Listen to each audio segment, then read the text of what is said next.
Você já parou para pensar, por que, em um mundo tão avançado, tecnológico e supostamente secular, a religião parece mais presente e poderosa na política do que nunca? Das urnas de votação às linhas de frente dos conflitos internacionais, sussurros de orações e gritos de guerra em nome da fé ecoam nos corredores do poder, moldando o destino de nações inteiras. Esta não é uma história de milênios atrás. Está acontecendo agora diante de nossos olhos.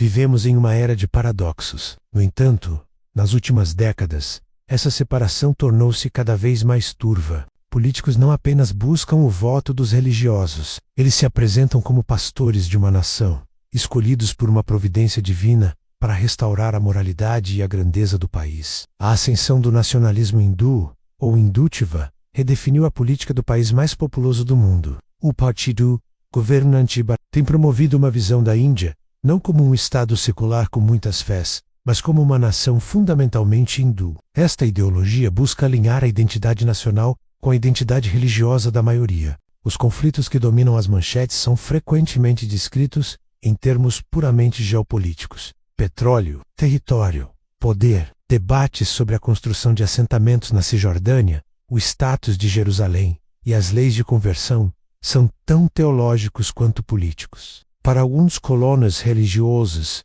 viver na Judeia e Samaria, os nomes bíblicos para a Cisjordânia, não é uma escolha política, mas o cumprimento de uma ordem divina. Do lado palestino, Mesquita do Altar, Aqsa, o terceiro lugar mais sagrado do Islã, é um símbolo potente de identidade nacional e religiosa, e qualquer percepção de ameaça ao seu status pode inflamar tensões em toda a região. Por séculos, a Igreja Católica Romana foi a força espiritual e muitas vezes política dominante. Seus líderes não hesitam em usar o púlpito para endossar candidatos e mobilizar seus seguidores, argumentando que a fé deve se manifestar em todas as áreas da vida, incluindo a política. Eles constroem suas novas catedrais não apenas com tijolos, mas com votos e influência política. Hoje, o crescimento explosivo dos movimentos evangélicos e pentecostais está redesenhando o mapa religioso e político do continente. É como nos tempos do profeta Elias, que subiu ao Monte Carmelo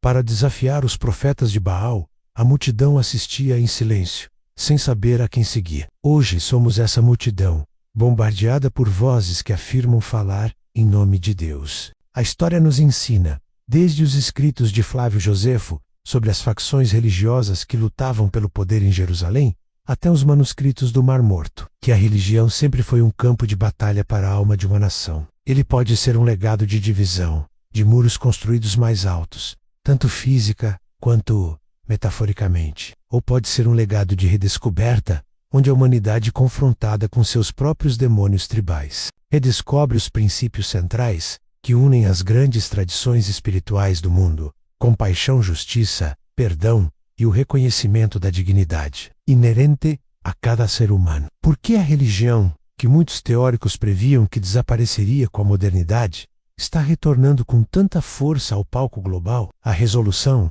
está no cultivo da sabedoria. A sabedoria para reconhecer que a fé autêntica não busca poder sobre os outros, mas poder para servir aos outros. Ela nos lembra da lição de figuras como a Rainha Esther, que usou sua posição de poder não para ganho pessoal, mas para arriscar tudo pela salvação de seu povo. Ela nos desafia a viver como Daniel na cova dos leões, mantendo nossa integridade mesmo quando cercados por ameaças. A história não muda. Apenas os atores e as tecnologias são diferentes. A fé é como fogo. Ela pode aquecer um lar, cozinhar alimentos e iluminar a escuridão. Mas, se usada sem cuidado ou com má intenção, pode queimar, destruir e deixar apenas cinzas para trás. A responsabilidade de manejar esse fogo com sabedoria, humildade e amor não pertence apenas aos políticos ou aos líderes religiosos. Pertence a cada um de nós. É o nosso chamado, a nossa prova e, finalmente,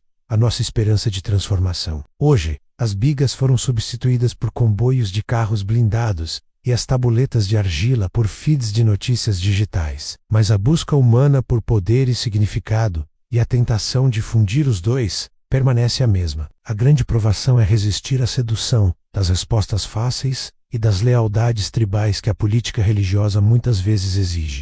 Parte da resposta pode estar na própria natureza da nossa era. estamos em uma encruzilhada. De um lado, vemos a religião sendo usada como uma arma para aprofundar divisões, justificar a exclusão e demonizar o outro. É a voz do diálogo interreligioso, onde líderes de diferentes fés se reúnem não para debater doutrinas, mas para encontrar um terreno comum em sua humanidade compartilhada. Vemos isso em iniciativas de paz lideradas por comunidades religiosas em zonas de conflito. Vemos isso em organizações de caridade baseadas na fé, que são as primeiras a chegar e as últimas a sair de crises humanitárias. Servindo a todos, independentemente de sua crença. Vemos o perigo de teocracias nascentes e de nacionalismos que se vestem com mantos sagrados. O resultado é a polarização, o medo e o conflito, onde o diálogo se torna impossível, porque cada lado acredita ter um mandato divino. Em um mundo de mudanças rápidas, de incerteza econômica e de identidades fluidas, a religião oferece certezas. Ela oferece uma comunidade, um código moral claro e uma sensação de propósito que transcende o material. No Brasil, por exemplo, a bancada evangélica no Congresso Nacional tornou-se uma força política formidável, capaz de influenciar eleições presidenciais e pautar a agenda social do país. Mas por baixo da superfície, correntes religiosas profundas alimentam as chamas. A rivalidade entre o Irã, de maioria xiita, e a Arábia Saudita, de maioria sunita, não é apenas uma luta por influência regional. É a manifestação moderna de uma divisão teológica que remonta a quase 1400 anos. Esta fusão cria uma poderosa força de mobilização, unindo milhões de pessoas sob uma bandeira que é ao mesmo tempo política e espiritual. Ela pode oferecer programas e políticas, mas raramente oferece redenção ou um senso de pertencimento cósmico. Quando os políticos infundem sua linguagem com a retórica da fé, eles estão se conectando a essa necessidade profunda. Eles transformam uma campanha eleitoral em uma cruzada, uma disputa por território em uma guerra santa, e um projeto de lei em um mandamento divino.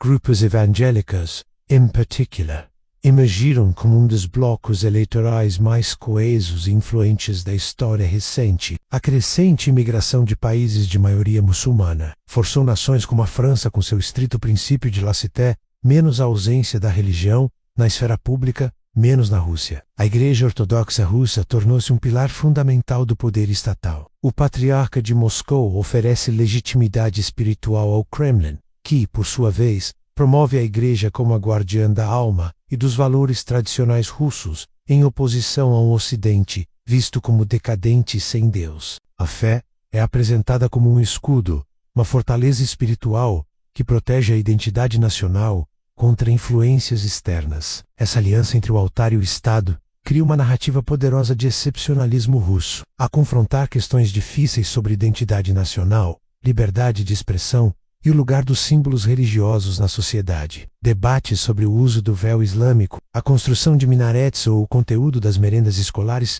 tornam-se campos de batalha culturais. Não se trata apenas de votar, mas de moldar ativamente a plataforma de um partido político, influenciando nomeações para a Suprema Corte e impulsionando legislações que refletem uma visão moral específica sobre a vida, a família e a liberdade. O templo foi construído no local exato onde uma mesquita do século XVI, a Babri Masjid, foi demolida por ativistas hindus há cerca de 30 anos. Leis como o Ato de Emenda da Cidadania, que facilita a naturalização para refugiados de países vizinhos, mas exclui explicitamente os muçulmanos. Geraram protestos massivos e acusações de que a própria Constituição secular da Índia está sendo reescrita. O cheiro de incenso e as cores do açafrão tornaram-se onipresentes na política, mostrando como a identidade religiosa pode se tornar a principal ferramenta para definir quem pertence e quem não pertence. Para muitos hindus, a construção do templo foi a correção de um erro histórico, a restauração de um lugar sagrado. Para milhões de muçulmanos indianos, foi um símbolo poderoso de sua crescente marginalização na nova narrativa nacional. Enquanto a globalização nos conecta através de telas e algoritmos, uma sede profunda por identidade e pertencimento nos puxa de volta para as nossas raízes mais antigas. Ouve-se o chamado para a oração muçulmana, cortando a cacofonia de uma metrópole europeia. Vê-se a imagem de um candidato beijando uma escritura sagrada em um comício para milhões de eleitores. Sente-se a tensão no ar em cidades divididas por símbolos sagrados que se tornaram marcadores de território. Este é o nosso mundo. Um campo de batalha e um terreno fértil, onde a fé e o poder dançam uma dança complexa e, por vezes, perigosa. O cidadão comum se encontra no meio deste turbilhão, tentando decifrar o que é genuína expressão de fé e o que é estratégica manipulação política. Como navegamos neste cenário? Como distinguimos a voz que chama, a compaixão daquela que incita à divisão, quando ambas invocam o mesmo nome divino? Esta é a provação do nosso tempo. Entender a linha tênue e muitas vezes invisível que separa o altar do palanque, a profecia da propaganda. Uma linha que está definindo o século XXI. Vamos viajar para os Estados Unidos, uma nação fundada sob o ideal da separação entre igreja e Estado. Os discursos políticos frequentemente se assemelham a sermões, repletos de linguagem bíblica e apelos a um destino manifesto. Do outro lado do mundo, na Índia, uma narrativa semelhante se desenrola, mas com um vocabulário cultural e religioso diferente. Um dos momentos mais simbólicos dessa transformação foi a consagração de um grande templo dedicado ao deus Rama, na cidade de Ayodhya. A política indiana hoje está repleta de referências a épicos antigos como Ramayana e o Mahabharata. Agora, olhemos para o Oriente Médio, uma região onde a interação entre religião e política é tão antiga quanto as areias do deserto. Em Israel, a identidade do Estado como uma nação judaica é central para sua existência e sua política. Mesmo na Europa, o continente que deu ao mundo o iluminismo e o secularismo, a religião está retornando ao centro do debate político. Enquanto isso, na Europa Oriental, a Igreja Ortodoxa vive um renascimento de sua influência política. Atravessando o Atlântico para a América Latina, vemos outra transformação religiosa em curso. Esses novos movimentos religiosos oferecem uma teologia da prosperidade e uma comunidade vibrante, que muitas vezes ressoa mais com as aspirações e os desafios da vida urbana, moderna, do que as tradições mais antigas. Em meio a essas narrativas de poder e divisão, surge uma pergunta crucial. Por que agora? A política por si só muitas vezes falha em satisfazer essa necessidade humana fundamental por significado. O desafio, a nossa grande provação coletiva, é aprender a discernir. A arqueologia desenterra templos construídos por reis, para consolidar seu poder e moedas, com símbolos sagrados, usadas para legitimar seu governo. O clímax desta história global não é um evento único, mas o momento presente em que vivemos. Mas há outro caminho, uma outra voz, que embora mais silenciosa, também ecoa pelo mundo. O legado desta era de ressurgimento religioso ainda está sendo escrito. A resolução não está em banir a religião da praça pública, pois isso seria negar uma parte fundamental da experiência humana. A jornada através do complexo cenário da religião e da política hoje nos deixa com uma reflexão final. Se este mergulho na história tocou sua alma, não se esqueça de curtir, compartilhar com um amigo e ativar as notificações para não perder nossa próxima jornada.